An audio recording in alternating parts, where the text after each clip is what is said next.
వందే మాత్రం. నేను మీ journalist Navata. Welcome to our channel. అర్చకులు, పురోహితులు వీళ్ళకి సంబంధించి పైసలు ఇస్తేనే శటకోపం పెడతారు, పైసలు ఇస్తేనే అక్షంతలు ఇస్తారు, పైసలు ఇస్తేనే పూజలు చేస్తారు, ఆలయాలను పట్టించుకోరు. అలాగే మన సనాతన హైందవ ధర్మాన్ని పరిరక్షించడం కోసం వీళ్ళు ఏం చేయరు.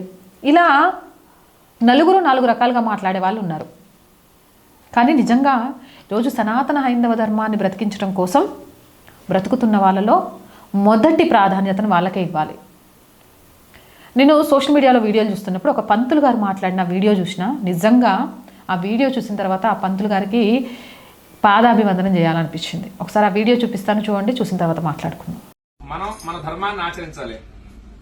అయితే మీ అందరికి జడలేసుకోవడం వచ్చు కదా, ఎంతమంది వేసుకున్నారు చెప్పండి? వేలతో లెక్కేయచ్చు. పూజకు వచ్చేటప్పుడు కొంచెం పద్ధతిగా రావాలన్నమాట. పంచమాంగళ్యాలు ఉంటాయి అన్నమాట. ఆడవారికి జుట్టు జడ వేసుకుని పూలు పెట్టుకోవడం, బొట్టు పెట్టుకోవడం, మంగళసూత్రాలు, మెట్టెలు, నల్లపూసలు, గాజులు ఇవన్నీ కూడా ఈసారి నుంచి పూజకు వచ్చేటప్పుడైనా జడ వేసుకొని, బొట్టు పెట్టుకొని, గాజులు వేసుకొని అలా చేస్తూ ఉండాలి. ఎందుకంటే మన ధర్మాన్ని మనం కాపాడాలి. ఇప్పుడు మీ పిల్లలకు చెప్పాలనుకోండి, మీరేం చెప్తారు? ఇప్పుడు చెప్పబోయేది ఏంటంటే, మీ పిల్లలకి ఇప్పటి నుంచే సంస్కృతి సాంప్రదాయాలు నేర్పండి. ఇప్పటి నుంచి నేర్పకపోతే తర్వాత వాళ్ళు అలవాటు పడరు. ఇప్పుడు నేను కొన్ని పూజలు చేయడానికి వెళ్ళినప్పుడు వీళ్ళు పెద్దవాళ్ళు ఇక్కడ పూజ చేస్తూ ఉంటారు, పిల్లలు ఏమో బెడ్రూమ్ లోకి వెళ్ళి ఫోన్ నొక్కుంటున్నారు, టీవీ చూస్తూనే ఉంటారు. వాడి నుంచి పూజ దగ్గర కూర్చోమంటే కూర్చోడు. చిన్నప్పటి నుంచే ప్రయత్నపూర్వకంగా వాళ్ళతోటి స్తోత్రాలు గాని, శ్లోకాలు గాని, అసలు గుడి అంటే ఏంటి, పూజలు అంటే ఏంటి మనం తెలుసుకొని వాళ్ళకి తెలియజెప్పాలన్నమాట. అలా చేస్తే వాళ్ళు సంస్కారవంతులు అవుతారు. చదువు 30% ఉన్నా మిగతా 70% సంస్కారం ఉండాలి. ఆ సంస్కారం వల్లనే చివరి దశలో వాళ్ళు మనం చూసుకోగలిగేది అనమాట. వృద్ధాశ్రమాలు ఎందుకు ఉంటున్నాయి అంటే పిల్లల్లో అవగాహన లేక, పెద్దవాళ్ళు చెప్పక.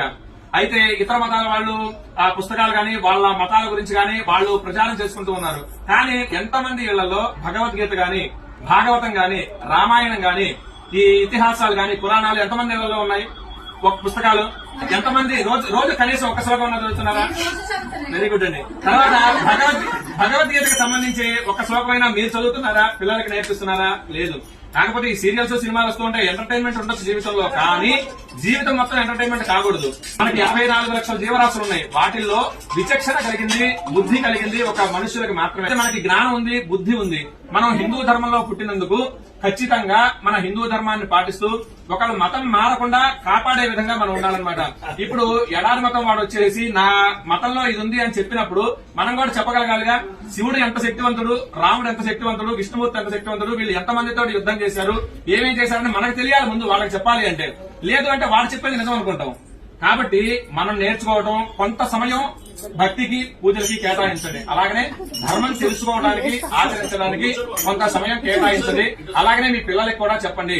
పిల్లలకి ఇప్పటి నుంచే మొదలు పెడితేనే వినగలుగుతారు. నాకు తెలిసి మీ పిల్లలందరూ చిన్నపిల్లలు అయి ఉంటారు. మీరు కలిగిన కుర్చీలో కూర్చున్న వాళ్ళ కింద కూర్చున్న వాళ్ళు 10-12 సంవత్సరాలు వాళ్ళు అయి ఉంటారు. కాబట్టి ఇప్పటి నుంచే మొదలు పెట్టండి. ఇప్పటి నుంచి మొదలు పెడితే కనీసం రోజుకు ఒక శ్లోకం, లేదు అంటే మన ధర్మం ఇది, బొట్టెందుకు పెట్టుకోవాలి. అలాగనే ఈ కొన్ని స్కూళ్లలో బొట్టు పెట్టుకోనీరు, జడ వేసుకోనీరు, రిబ్బన్లు వేసుకోనీరు, గాజులు వేసుకోనీరు. ఇప్పటి నుంచి ఇట్లా మొదలైతే ఇక పెద్ద అయిన తర్వాత అసలు వాళ్ళు మన మాట ఎందుకనమాట. వేరే మతాల వాళ్ళని పెళ్లి చేసుకోవాలన్నా కానీ దానికి వెనకాడరు. మన ధర్మం గురించి, అలాగనే మన ఆచారాలు, సాంప్రదాయాల గురించి నాన్నమ్మలకి, అమ్మమ్మలకి తెలిసి ఉంటుంది. వాళ్ళ దగ్గర నుంచి ఇవన్నీ కూడా రావాలి. అవి కూడా పిల్లలకి అలాగనే నేర్పిస్తూ రండి. మీరు నేర్చుకోండి. రోజు కొంత సమయం దేవుడికి, అలాగనే మన ధర్మానికి కేటాయించండి. జై శ్రీరామ్. సో చూశారు కదా, ఈరోజు సమాజానికి కావాల్సింది ఇలాంటి పురోహితులే, ఇలాంటి పంతుల్లే.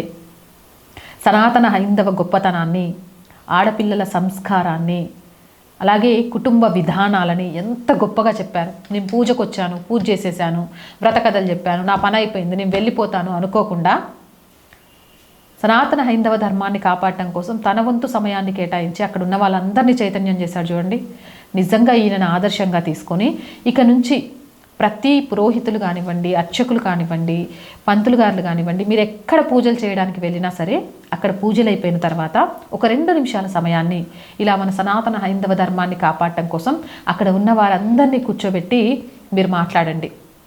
అందులో అందరూ మారకపోవచ్చు, కనీసం 10 మంది మారినా సరే మీరు చేసిన పనికి ఫలితం దక్కుతుంది. హైందవ ధర్మాన్ని కాపాడే వీరులను తయారు చేసినట్టు అవుతుంది. చేస్తారని ఆశిస్తున్నాం. జై హింద్, జై భారత్. అలాగే మోర్ వీడియోస్ కోసం our group of channels, our voice, our political, our సంస్కృతి 3 ఛానల్స్ని వెంటనే సబ్స్క్రైబ్ చేయండి. కంటెంట్ బాగుంది అనిపిస్తే లైక్ చేయండి, షేర్ చేయండి. అండ్ ఆర్థికంగా 1st తారీఖు వచ్చింది అండ్ శాలరీస్, రెంట్, ఇలా అనేక అవసరాలు ఉంటాయి. ఈ రోజు వరకు ఈ ఛానల్ సక్సెస్ఫుల్గా నడుస్తుంది అంటే మీ వల్లే. ఇక ముందు నడవాలన్నా మీరే ఈ ఛానల్ని ఆర్థికంగా ఆదుకోవాలి. మేము బ్రేక్ ఈవెన్కి చేరుకునేదాకా ఆర్థికంగా ఆదుకుంటారు అని ఆశిస్తున్నాం. ఆర్థికంగా ఆదుకోవడం కోసం స్క్రీన్ మీద గూగుల్ పే, ఫోన్పేతో పాటు అకౌంట్ డీటెయిల్స్ ఇస్తున్నాము. మీకు తోచిన సహాయాన్ని అందించండి. అలాగే వ్యాపార ప్రకటనల కోసం 8328500576 నెంబర్ని సంప్రదించండి. జై హింద్, జై భారత్.